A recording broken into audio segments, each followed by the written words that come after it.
Saludos a todos, bienvenidos a que el día de hoy estamos acá en una entrevista y nos encontramos con Cristian Mora y vamos a conocer un poco de su inicio de la carrera en el periodismo, cómo ha sido su trayectoria y demás. Pero primeramente, muy buenas tardes, Cris. Gracias, Samuel, por servirle. Bueno, primeramente, ¿a qué edad inició usted en el periodismo y cómo fue que se fue desarrollando su carrera como periodista? Bueno, en realidad fui muy joven porque siempre estuve interesado, me gustaba todo lo que tenía que ver con medios de comunicación y deportes. Entonces, estando en el colegio, por ahí de noveno, como a los 15 años, recuerdo que llevé un curso de locución en San José, que era como un primer paso para acercarme a lo que quería. En ese curso conocí a alguien que asistía a un programa de radio en una ciudad de San José, que era un programa de Radio América Latina. Entonces me llevó y estuve un año, de los 15 a los 16 años, en Radio América Latina. Ahí me tocó cubrir juegos deportivos nacionales, estaba en un programa diario. Y aunque parezca increíble, pues tuve la suerte de que esa radio empezó a transmitir los partidos del Uruguay de Coronado, que estaba en primera división.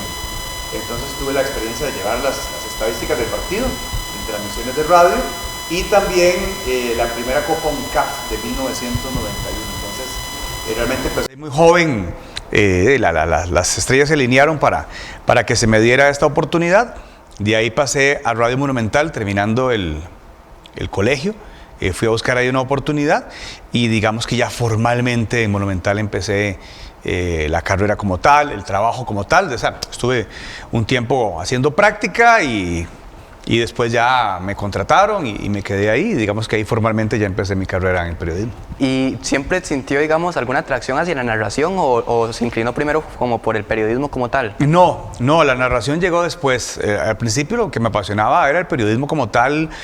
Consumía los periódicos, las secciones deportivas, la revista Triunfo, que era una revista de deportes que existía en aquel entonces, las transmisiones de fútbol de televisión, los programas de radio. O sea, consumía todo lo que tenía que ver con periodismo, deporte, me encantaba. Cuando ya estaba en Radio Monumental, estaban buscando otro narrador, solo tenían a uno. Entonces, cualquier cantidad de gente pasó haciendo pruebas. De hecho, hicieron un concurso de donde salieron algunos narradores. Y en algún momento me dijeron, narre usted. Había un partido X, me dijeron, narré unos meses, hasta que me dijeron que no servía realmente para narrar, que mejor seguía con todo el tema de hacer cancha, digamos, en las transmisiones de fútbol y demás. Entonces, digamos que me desilusioné un poco. Y por accidente, en 1994, cuando estábamos en Estados Unidos en el Mundial de Brasil, se necesitaba un tercer narrador, iban dos, Marvin Centeno y José Luis Ortiz.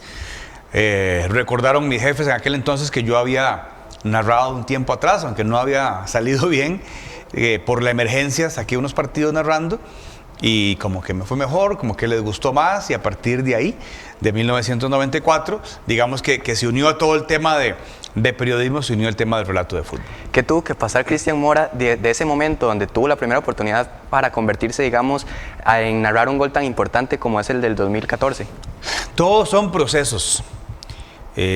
Como los vive un atleta, como los vive un futbolista, se pasa mucho en el aprendizaje, que a veces parece duro, pero que es necesario para crecer como persona, para crecer como periodista. Toda esa primera etapa que yo reseñaba, pues obviamente era un esfuerzo nada más de juntar los pases, de ir, de trabajar, porque obviamente no había una remuneración. Incluso la primera etapa Monumental tampoco, o sea, yo de hecho les rogué que me dejaran llegar a ver. O sea, y después me dieron un micrófono y después seguí. Y como a los 2 años fue que ya tuve como un contrato que ya estaba en planilla y con salarios muy bajos. Pero a mí eso no me importaba. O sea, yo lo que quería era estar y tener la posibilidad y de ahí meterme en el gremio, tener esa posibilidad. Yo estuve en Monumental 6 años. Después fui contratado por Canal 7. Cuando yo me voy de Monumental, yo ni siquiera me acerqué a lo que era un salario mínimo de periodista. Y no solo eso, yo trabajaba de lunes a lunes, no tenía día libre y salía de lunes a sábado a las 10 de la noche. Cuando después yo vi eso, obviamente uno se pregunta, bueno, ¿fui explotado o no fui explotado? Y entendí que no, entendí que era una parte fundamental para ser el que después quería ser.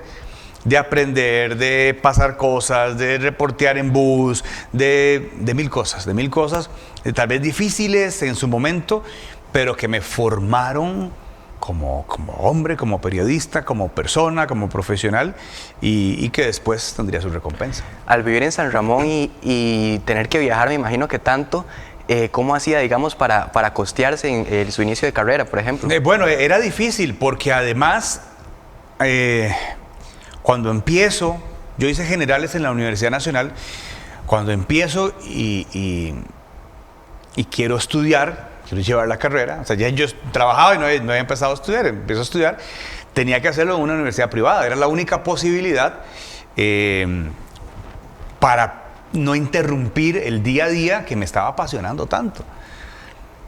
Entonces era difícil, lo económico era difícil, lo que mis papás me podían ayudar, pero digamos que no alcanzaba, y mucho menos para pagar la U. ¿Cómo hice? Hasta el día de hoy no lo tengo claro. A brincos y a saltos, y con lo poco que iba recibiendo pagaba, y si podía matricular una materia matriculaba una, y si podía dos, y ahí iba. Pero estaba feliz porque para mí era más importante la experiencia que ya estaba teniendo en el día a día que el estudio, aunque es importante, pero yo sabía que lo otro es lo que realmente me estaba nutriendo, me estaba forjando. Entonces duré más de lo normal en sacar la carrera, probablemente duré más que los demás. Pasé como por 3 generaciones diferentes en la U, pero era eso. Perdí cuatrimestres, porque a veces había un premundial, había un torneo, había un mundial, y tenía que ir, era un mes de viaje o 22 días y perdí el cuatrimestre. Pero una vez más, creo que era el precio que había que pagar para todo lo otro que estaba recibiendo. En esos momentos, de parte de los profesores, digamos, ¿cómo se sentía, digamos? ¿No sentía algún tipo de respaldo al saber que tenía que trabajar o del todo lo abandonaban? No tanto. Yo no sé si fue algo que se dio en aquel entonces o si se mantiene, pero incluso había una parte de profesores de periodismo que si trabajabas en deporte sentían que no estabas haciendo periodismo, lo cual me parece un atropello absoluto, porque periodismo lo puedes hacer en deporte, en espectáculos, en políticas, en geografía, en lo que usted quiera. O sea, en lo que usted quiera hay espacio para. Entonces no estaba tan respaldado, digamos, tampoco era tan conocido dentro de la U, o sea, trabajaba en radio, entonces digamos que no era tan público, digamos, el tema de mi trabajo y demás, pero digamos que lo llevé sin problema. Cuando era niño, ¿tuvo algún referente, digamos, algún periodista que usted haya visto y que usted haya dicho, por esta persona estudié periodismo? En realidad me gustaban muchos. Por ejemplo, en mi casa lo que llegaba era La República. Entonces esa era la sección de deportes que consumía diariamente, y estaba la nota de Tano, que era de don Gaetano Pandolfo. Entonces admiraba mucho a don Gaetano Pandolfo. En televisión estaba Pilo Bando y Hernán Morales, entonces ellos también, digamos, significaban mucho para mí. En radio ya escuchaba muchas voces: Javier Rojas, Everardo Herrera, José Luis Ortiz. O sea, hubo muchos que sí significaron cosas importantes para mí. Por dicha, con el tiempo los conocí a todos, con muchos de ellos trabajé, entonces digamos que ahí se fue cumpliendo un sueño que tuve de niño. Todos conocemos cuál es el gol más importante que ha narrado, que es ese gol del Brasil 2014, la narración de Michael Umaña y demás. Pero ¿cuál ha sido el gol más triste que le ha tocado narrar?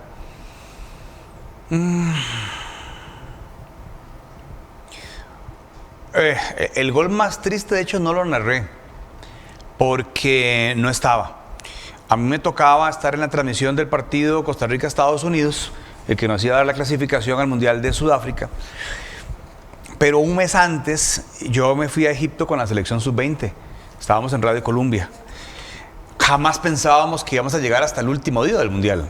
El partido por el tercer lugar, de hecho, fue el previo de la final del Mundial. O sea, fue todo el mes. Entonces, primera ronda y cuartos, y de ahí yo me volaba a Washington para ese partido. Pero la selección sub-20 le fue tan bien que terminó en semifinales, terminó jugando el tercer lugar, y el día del tercer lugar fue el día del partido en Estados Unidos. Esa anotación la vi en una computadora, estamos hablando del 2009, no es tan fácil como hoy las señales. Entonces ese fue el gol más triste, pero no lo narré, o sea, no estaba al aire realmente. Pero sí fue desgarrador, o sea, fue desgarrador y fue muy impactante, pero casualmente no fue un gol donde yo estuviera al aire. Y digamos, que si haya narrado, ¿hay alguno, digamos, que usted lo marque?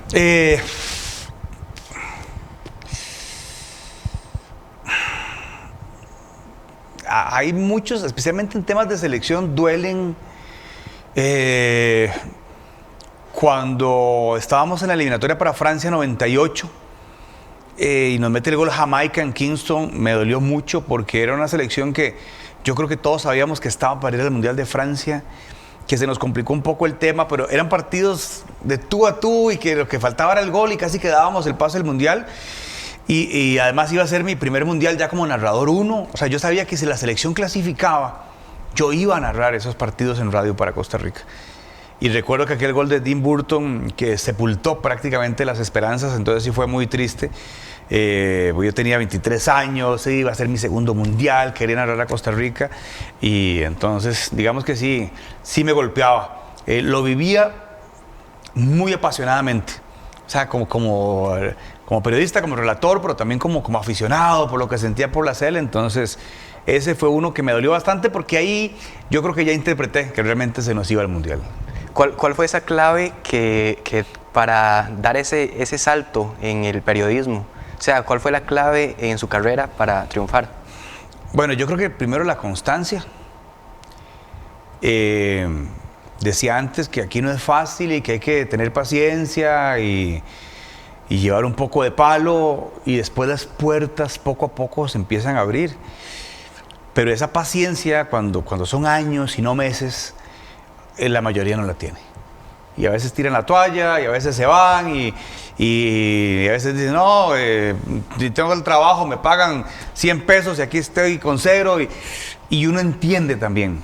Pero yo creo que el decir, no, esto es lo que yo quiero, y esto es lo que yo quiero, y aquí me aguanto, fue lo que me permitió después, digamos, tener como un premio, que quizás fue que las puertas se abrieran, poder vivir de esto, poder vivir bien, poder estar feliz. Pero yo creo que fue esa constancia de no tirar la toalla, porque en esto siempre hay golpes. Y yo recibí golpes, como cuando me dijeron que no servía para narrar. O sea, fue cerrar un portazo de algo de lo cual ya me estaba ilusionando. Y así muchas otras cosas. Pasaron años como para yo sentir que ya las cosas empezaban a caminar. Entonces yo creo que esa constancia puede ser la clave. ¿Cuál sería el principal consejo que usted le da a todos esos jóvenes que piensan estudiar periodismo, que están estudiando periodismo? Es una época muy diferente a la que yo viví. Yo no sé si mis consejos equivalen exactamente a la realidad de hoy, pero vuelvo a lo que acabo de decir. Yo lo que sí creo es que si hay pasión, que si realmente es esto lo que quieren hacer, pues que le den para adelante. Pero no es fácil. Con todo el respeto a las nuevas generaciones, yo creo que a veces quieren como que todo sea muy sencillo. Como que llego, me abren la puerta y soy periodista y ya estoy en esto y ya. Y esto no es así. Y cada cuatrimestre no sé cuántas cantidades de estudiantes se gradúan como periodistas.